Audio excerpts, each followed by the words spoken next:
Hey y'all, it is bright and early, the birds are chirping, and I have a lot of work I have to do today because I procrastinated working most of the week. So if you see 2 videos filmed in this outfit, shut up. But anyways, I am back and I have some stalker stories for you guys. This says 14 people describe their terrifying encounters with creepy stalkers. I highly doubt we will get through all 14. Some of these are very long, so it's like, I don't know, we'll see what happens. This first story says, we're gonna hop right into this because I have to get videos done. This says, the ex-boyfriend from hell. Also, okay, I know I said I'm gonna get started, but Weems is on crack right now, and also there's a shredded cardboard box in the background that we're going to ignore. I haven't cleaned it up, it's been here for a long time. It was in my last video, which was last week. I know. Story time. High school boyfriend. I, senior, split up with him, junior. He was already controlling, judgmental, and abusive.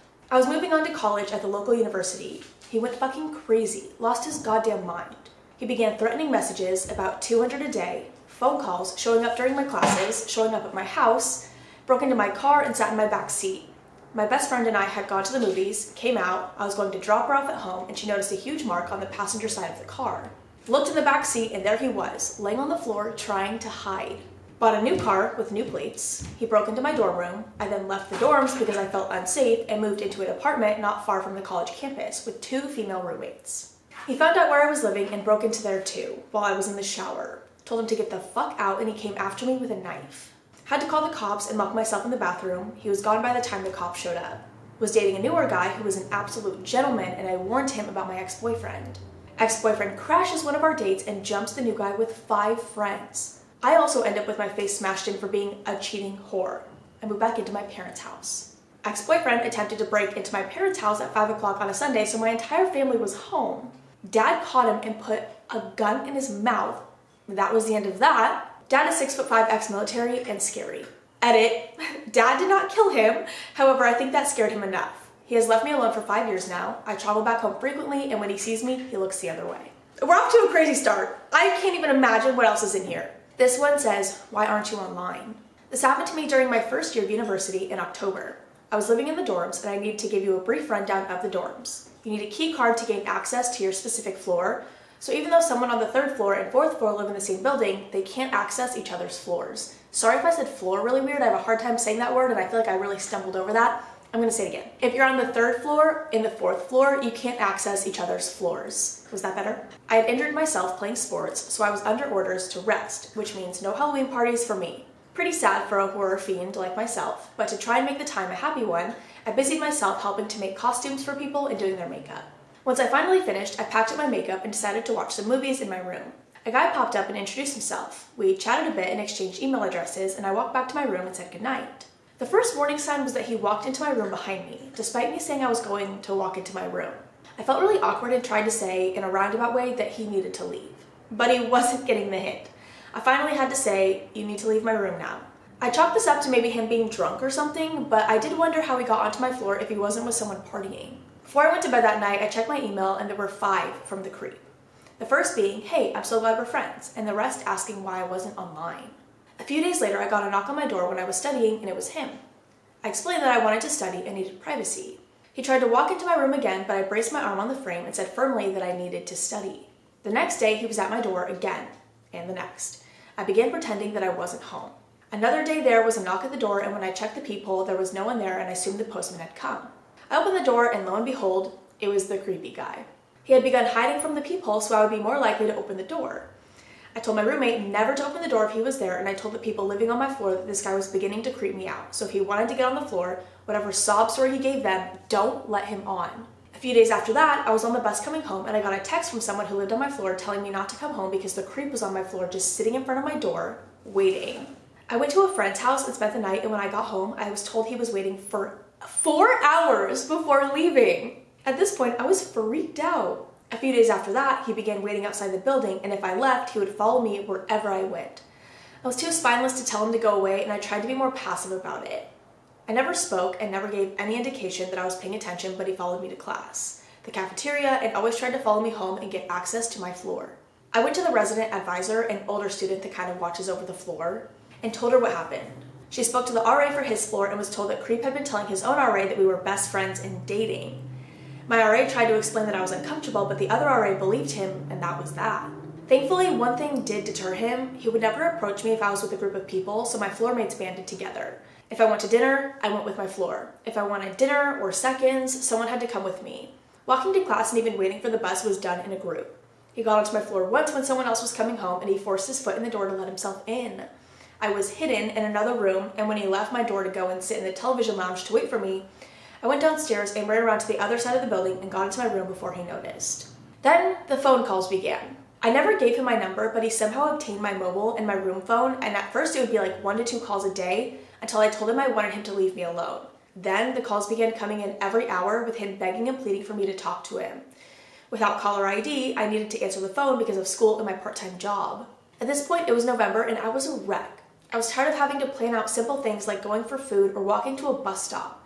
Stress wasn't helping me recover from my injury and I was losing weight and I just looked sickly. I went back to the RA and begged her to help me. She went to the head of the dorms and explained everything that has happened.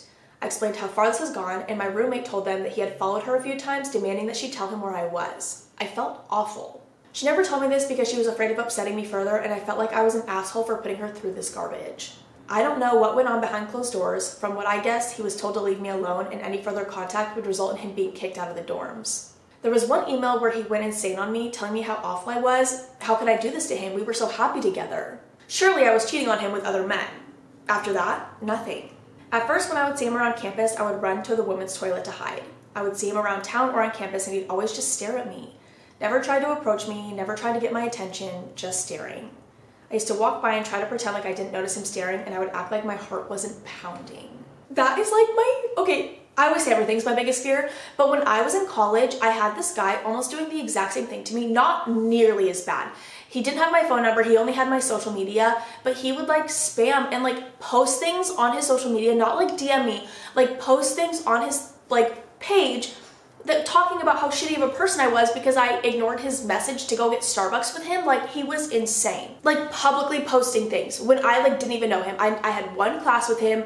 He had sat next to me one time, got my name from my computer screen because I had to write a paper. Like, I didn't even tell him my name. I maybe told him my first name, but definitely not my last name. And so he like had to have looked at my screen to get that. He was weird as hell. That is a whole nother level, and I can't even imagine if it like would have progressed to something like that. It's terrifying. This next one says, the Subway Stalker. A little backstory. I'm a 20-year-old, short, petite female working at Subway, and I can't help but be nice to anyone even if they creep me out. I feel bad usually. About a year ago, we had this guy, 35 to 40 years old, who would come in every day for lunch. He was fascinated by my stretched ears and few piercings I had on my face and always asked questions. He would sit down after I bring him out and watch me from his table for 2 hours non-stop, just staring at me while I helped other customers. This goes on for about 2 weeks. Every day he would ask me for my number, saying he has plugs and tunnels he wanted to give me and see me wearing them in my ears, and I always politely declined. One day, I'm alone in the store because my manager had to run to the bank. We were really slow that day, so I was just in the back room messing around on my phone. I heard the door chime, looked up, and yet no one was there. Rumble's playing with a plant, so just, if you hear rustling in the background, he knocked it over. Okay. Then I saw the man walk past the front of the store really quickly, like he was in a hurry. The store phone rings. Me. Thanks for calling Subway, how can I help you? Him. This is the girl with the nice ears, right? Yes. Who is this? Are you alone in the back room right now? Are you working by yourself? At this point I got really creeped out and knew it was him. I hung up and texted my manager the situation so she would hurry back. He called again, this time asking me very weird questions like what I would do with him in a room with the door locked, if I had a boyfriend, why I was playing hard to get, etc. My manager gets back and I tell her everything. In the middle of the lunch rush, he calls again. This time my manager answers, and to this day she never told me what he said, but the look on her face made my spine shiver. She told him if he called again or showed up here, she would call the police. I thought that was the end of it, but alas, I was wrong. 1 week later, I'm clocking out and getting ready to walk to my car parked in the front, and when I look outside, I see him standing by my car and looking inside of it. I was an idiot and left a back door unlocked. I watched him crawl inside and shut the door. The creep was trying to hide in my fucking back seat and do God knows what to me when I got in. My manager locked the front door of our store and called the police. When they arrived, they had to pretty much drag him out of my car, and he was arrested. On him was a butcher knife, rope, and a rag with chloroform on it. If I hadn't looked up when I did, I would probably be dead right now. Holy shit. Okay, that one is so bad. And I don't know if these like get progressively worse. I can't tell. But if that is number 3, I can't imagine what else we have in store. Okay, never meet your neighbors. When I first moved into a new place in a new town, I left home one evening and accidentally left my garage door open. Texted my husband to tell him so he could go home and close it. He gets there and tells me it's not open. Strange, but okay. The next day I'm taking my trash out and my neighbor was outside. He introduced himself and told me that the night before he noticed me leaving and I left my garage door open, so he went inside and closed it, and let himself out through the front door, only locking the doorknob lock. Then he sent me a Facebook friend request. I'm assuming he looked at my mail on my counter to find out my full name. After this, he wrote me poems and taped them to my door, left gifts on the front porch, made crazy Facebook posts about a woman he was in love with, who was forbidden. I'm married. On Saturday night, I came home really late. I was finishing my cigarette outside of my garage before going in. He was sitting outside in a chair, blistering drunk. He approached me and started talking about someone named George. I had no idea what he was going on about, and confused, I asked him if he had company. He walked into the garage and came out with a box containing George. George was his stepdad, and he was dead. They were ashes in a box. He caught wind of a trip I was going on via Facebook and invited himself along. I politely explained that I'm married and all of his wacky behavior was unacceptable. A few days later, I had gone on a walk with my husband and we left through the garage, leaving the door open. He messaged me on Facebook and told me he left a gift for me in the garage. When I got back, I found a bunch of camping gear inside of a giant Easter egg. After I got back from the trip, he showed up at our door at midnight, drunk, banging on the door. We moved. Thank God. When stalking becomes verbal abuse. Oh God. An ex-boyfriend who I dated for a grand total of 3 weeks got really attached in those 3 weeks and told me he loved me after we had sex. I told him I was flattered but didn't reciprocate. I decided to break up with him soon afterwards because he was way too intense. I told him this and then the abuse began. He began texting, calling, Facebook messaging me incessantly. It varied wildly what he would say, begging me to come back, come over for sex, graphically detailing how he hoped I would die, telling me what a slut I am, etc. I blocked him from my phone and on Facebook and Snapchat after he ignored my request to stop contacting me. He then began messaging me through the accounts of mutual friends, without their permission, I later found out, and leaving me about 10 voicemails a day. He even got a hold of my work email, which I never gave him, sending me long paragraphs in which he would bounce wildly between lamenting his love for me, diagnosing me with various mental illnesses, which was everything from bipolar, depression, anxiety, Asperger's. It was a new one each time. I don't even know if I said lamenting correctly, but it doesn't matter. He dragged up the one time we had sex into this too, telling me I was broken because why would I not want to be with him? I ended up getting a new email to use at work because it turns out you can't block someone from emailing you. I once again sent a single line in a reply. It just said, "Stop contacting me." He wasn't done there. He had previously been texting me, which he was blocked from doing. He found out that my MacBook can receive iMessages from his iPod Touch using my personal email address, which he did have. So here come the iMessages, mostly dick pics found on 4chan, calling me a slut and a whore, and taking screenshots and posting my angry and distressed replies to his friend's group chat. Screenshots of this group chat got sent to me. Thankfully, the mutual friend in the chat was actually sticking up for me. Everyone else was telling him to try and have sex with me. What the fuck? I ended up turning off the iMessage function on my Mac altogether so he couldn't do it anymore. Again, I asked him to stop contacting me, this time threatening legal action to stop it, which he allegedly thought was hilarious. I ended up going to the police and they gave him a call, telling him they knew what was going on and that stalking charges would be pressed if he kept going. They told me to text him in front of them and tell him the call was coming. His reply made me angry beyond all reason. It said, "Stop contacting me now, bitch. I've had my fun." I didn't reply under instructions from the police, but I went home and threw things around in anger for 10 minutes. Haven't heard from him since, on the bright side. I want to tell you guys a story so bad because when I started reading that, I was like, wait, is this about me? I have had the weirdest experience with someone, and I can't talk about it yet because I think he would watch the video, honestly. Like, he's a psycho. I'll tell you about it eventually, but just know that it's very similar to that story. Currently going through it. Okay, this one says the voice on the phone. This might be the last one we read because it's fairly long, but I'll see how I feel when I'm done with it. It says, August 2001, like most freshmen, I live in the dorms at a state party school. A good buddy from military school, Bill, went to the same college and lived a few floors below me in the same dorm as me. For the most part, the first month or so of college was normal. I went to most of my classes, partied just about every night, chased girls around, and that was enough for the moment. But things began to change one night, sometime in mid-September, and college for me would never be normal again. My dorm phone rings in the middle of the night. Hello? On the other end, I can only really describe the voice as the kind you picture when you think about a computer talking. Kind of like the early model car GPS. Hi Gary, how are you today? Not fully awake, I'm just confused at this point. Who is this? He repeats, hi Gary, how are you today? It becomes clear that I'm being fucked with, so I hang up and chuckle. Fucking Bill, nice one. I pass back out. I end up forgetting about the call for a few days and never mention it to Bill or anyone else. About a week later, I get another call around the same time of night. "Hi Gary, I'm watching you." Nice, very cliche. "Seriously Bill, how are you not knee-deep in Everclear or a Tri-Delt at this hour?" Enough already. Cade, my roommate, is going to get pissed. I hang up. I casually confront my oh-so-clever amigo at breakfast the next morning. He gives a genuinely confused response. Whatever. So a couple days after the second call, I come home and I see multiple messages on my answering machine. What the fuck? I barely knew that thing even worked. It's computer voice guy. Message 1. My machine cuts off the first 1 to 2 seconds of the message, which tells me it's a bot set to play message upon answer. "Hi Gary, I'm watching you." Message 2. "I thought I asked you to answer my calls, Gary." And message 3. "Where might Gary be on a Tuesday night?" The calls start coming more frequently over the next couple months, starting at once a week, then to once every 2 to 3 days, up to every day by Christmas break. Uneventful break and back to school, determined to become a new man.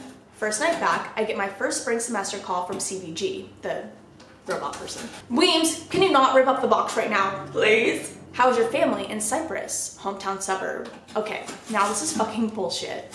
Calls become threatening and downright dark. "I'm very interested, Gary, in being close with you. I have tools I can bring. It's going to be all over soon." One day I bring Bill and all my other buddies up to hear the messages. Never deleted a single one for some reason. They're in shock. Around March, the calls were coming in no fewer than 10 or 15 every single day. Seriously. Weems, come on. He knows too, like he knows. But I finally get the message I've been waiting for. The day, time, location are set. We'll meet in front of Coleman Hall at midnight, Wednesday, 27th April, and we will take our friendship to the next level. My home team crowd steadily built up throughout the afternoon and evening. I'm left with about a 15 to 20 member platoon. I had decided earlier that I was not going to allow all these knuckleheads to shadow me, but I could definitely use them in case of an emergency. I didn't want to risk him spooking out of the meet, so I let them know they'll need to stay inside the doors of the common area while I walk out to the meeting spot. About 100 paces out from the spot, I observed 2 things at the same time. 1, some kind of small quick movement in the front of the patio walkway that goes all the way around the building, and 2, the movement was in a spot along the walkway where the only normally uber bright bulb is out. I'm not exactly sure how I was able to see him, but I suddenly realized someone is crouched behind one of the contiguous cookie cutter bushes outside the patio perimeter against one of the building pillars. In dark clothes and a hoodie, he's a few feet off the path from where I'm supposed to meet him, and positioned to where I really should not have been able to see him, given the pillar blocking any shadow plus the burnt out, I later find out smashed, light. In fact, I could have easily walked all the way to the door without even noticing someone down there. Nope. I sort of jump mid-step as this happens, and I see him raise up a little thinking I might have seen him. I see him raise up and take a step towards me, and fight or flight hits. Before I realize what I'm doing, I'm in a dead sprint towards this motherfucker, who I'm guessing sees what I can't yet, which is my platoon busting through the glass doors in hot pursuit. Creepster nopes the fuck out of there, running on the patio alongside the Coleman Hall towards the parking lot. I realize I'm moving fast enough to catch him, but everyone else is really far behind. I also realize I'm moving so fast I won't be protected as I turn hard right on the corner of the building. If he stops there, I'm toast. As I turn the corner, I see the van sitting alone in the parking lot in front of me. It's running and brake lights flicker on and off. Park into drive, and begins inching towards the exit. Home Slice is of course heading for the van, which for some reason sent this whole new level of fear into me. This is it. It's really happening. I'm going to get fucking murdered tonight. But I can't stop. Something keeps me moving forward. I guess I'd come this far, dealt with this crazy bullshit for almost a year now, completely unable to do anything other than try to ignore it. If I get close enough to dive tackle, I would still be on my own to deal with the creepster, his driver, and I now realize there's a third one manning the sliding side door. Awesome. I don't care how badass you think you are when you're a 19-year-old jock. Your chances of taking down 3 grown men that are already violent criminals and prepared to victimize are about 1 and not gonna fucking happen, buddy. My turn is wide and slow due to being full-on sprint, and I lose ground. I'm probably 20 yards from the lot where he does a flying leap into the side of the van. There couldn't have been any rows of seats for a leap like that. Creepster number 3 slams the sliding door shut as the van peels out of the parking lot, bangs a right, and gone in an instant. We finally start walking back, and I'm reliving the scene as we retrace our steps. As we get closer to the original meeting spot, I see something that scares me more than anything else in this entire equation has up to this point. On the opposite side of the pillar where Creepy McCreeperson was crouching, there's a video camera sitting on a stand pointed right at the spot I would have been standing at when I should have not been able to notice him. It's still recording. That one, okay, I have no idea what was gonna happen. I need to know if they still tried to contact you. I need to know if anything else happened. What the fuck was gonna happen? Like, what was the plan? I'm so confused and I'm so scared for you. That is actually, I think that's the worst one you read, just because we don't have like an ending to it. That is the last one I'm gonna read because those were fairly long, but these are insane. If you want me to read more of them, I think I only read like 5. We still have like 9 more. If something like this has happened to you and you want to share it with the community, I will have my subreddit link down below. I'm praying nothing like this has ever happened to you because this is like, what the fuck? But if you do have an experience and you want to share it, feel free. I'm gonna go. I love you guys. I will see you in the next one. Bye. You know how you can like, I don't know, like there's like Patreon. I don't know if I'm saying that correctly. I've never used Patreon, I don't know. There's like Patreon and like stuff like that where you have to pay to like see content. I would never do something like that because I just think it's like, I don't know, I would never make you guys pay to like hear something when I could just like post it publicly. You know what I mean? Because like it's like I make money from making videos anyways, so why would I make you pay to like hear something else? I don't know. I always found that like interesting. I get like OnlyFans because it's like obviously like not gonna post that for free, but like just telling stories, because I feel like there are people who have Patreon or something or one of those types of platforms just for like more content, which doesn't, I don't know, I just don't really understand that. But there are some stories that I'm like scared of just posting online, and I wish I had like a secret Patreon that only you guys knew about, but then if I talked about it on here, more people would know about it, but I wish I could make it a secret. I don't know what I'm saying, because I wish I could tell you the weird, crazy things that are happening to me in real time, but I just can't because they're real crazy things happening in real time and they're like involving real people. And so sometimes I wish I had something like that so I could tell the story and it'd be like a secret where like they didn't know about it, and then you just like pay like $1 to get in, but then they could also pay $1 to get in. So that's like not realistic. I don't know what I'm thinking. I'm just thinking out loud right now. I don't think I have anything to ramble about other than what I just was rambling on about. Like I don't even know what that was, but I don't think I have anything to ramble about, so I'm gonna go. I love you guys so much. Why do I keep doing that? Like, why is that my new thing, that I love you so much? Like, what is this, little crab hands? I also have like a call with one of my managers at like 10 and it's 9:30 and I'm hungry, so I'm gonna go get some food and then talk to my manager. So yeah, I'm gonna go. I love you guys so much. See ya.